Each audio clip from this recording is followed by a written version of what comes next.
When cruisers first start provisioning their boats, it's easy to fall into a simple mistake, one that could lead to a vessel filled with food you hate to eat. Hi there, I'm Carolyn Sherlock, and on this episode of the Boat Galley Podcast, I'll share the second rule of provisioning. I'll tell you how following it will lead to tastier meals and a happier crew. First, though, want to sample the liveaboard lifestyle before committing to it?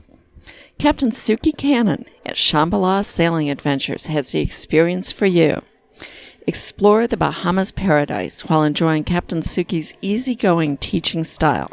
Shambhala Sailing, way more than just a charter.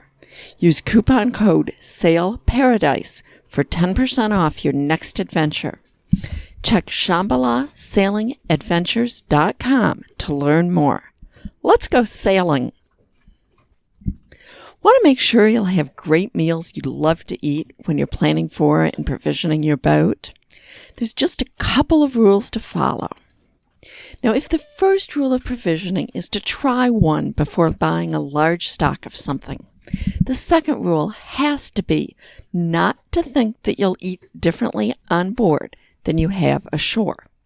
Seriously, your tastes just aren't going to change that much. By that, I mean that if you've always liked salad and hated canned vegetables, don't stock up on the canned spinach and neglect any sort of salad. You'll only hate your meal choices.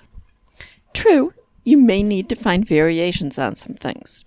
To continue the above example, lettuce doesn't last too long as the motion of the boat quickly bruises it. But cabbage lasts well, and you can make all sorts of good cabbage salads. It doesn't have to be the same thing every day. And instead of heating up that canned spinach, think about using a can of green beans as the base for a salad. Similarly, if having a good cup of coffee has always been part of your morning ritual, don't think that you're going to suddenly switch to using instant coffee and be happy about it. You may want a small jar of instant for patches of rough weather, but get the good stuff in a coffee maker that will work on the boat. If you've always been lukewarm at best about a tuna sandwich, don't decide that's what you're going to have for lunch every day just because it's easy to stow a case of tuna. You won't eat it. You'll rummage around and come up with something else to eat, and you'll keep moving that case around.